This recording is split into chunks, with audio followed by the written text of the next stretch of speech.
Brendan Watkins first is Chief Executive of the Swimming Pool and Spa Association of Victoria. Brendan Watkins, good morning. Good morning, Neil. Haven't we been through all this before with coroner recommendations?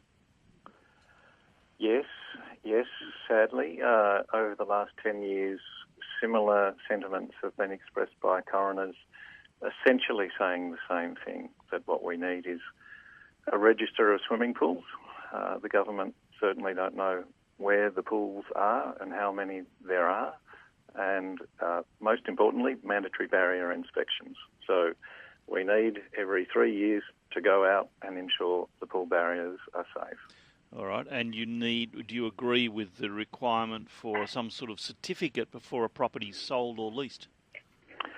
Absolutely, yeah. Look, we've been advocating this for largely 10 years, but very strenuously over the last 3 or 4 years to government, that at Section 32, sale of a property, and at least stage for every property with a pool or a spa, that there has to be a certificate of compliance. We've been pushing this very hard, as with all the other lead stakeholders in this space. So Lifesaving Victoria and KidSafe and Aquatics and Rec Victoria, everybody sees that the experience throughout the country is that mandatory barrier inspections are the solution. The vast majority of pools in the country are inspected every 3 years or 4 years. So in Queensland, New South Wales and Western Australia, they've all introduced a system where a surveyor or a council inspector comes around and ensures the pool fence is compliant. If it's not compliant, it needs to be brought up to scratch. What's the problem here? Why are we mucking around despite deaths and despite coroners advocating it? What's the problem?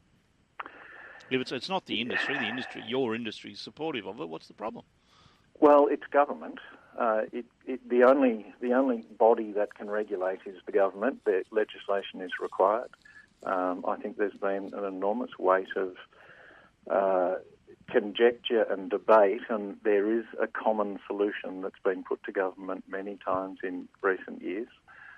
Reinforced in last Christmas, a lot of media around local councils that were publishing inspections of pools.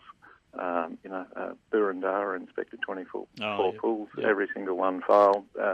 Dandenong, 22 pools, everyone failed. Glen Ira, 195 pools, 98% failed.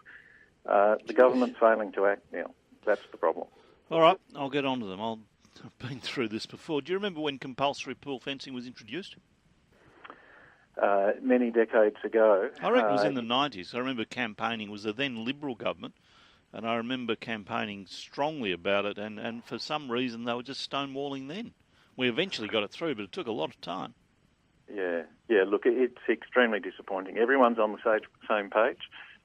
Everyone agrees there's only one way forward. It's mandatory barrier inspections, so sale and lease, make sure the fence is safe. The only people that can change this situation and support the coroner is the government. We will pick it up. Thank you. Brendan Watkins, Chief Executive, Swimming Pool and Spa Association. But it is Groundhog Day. I remember the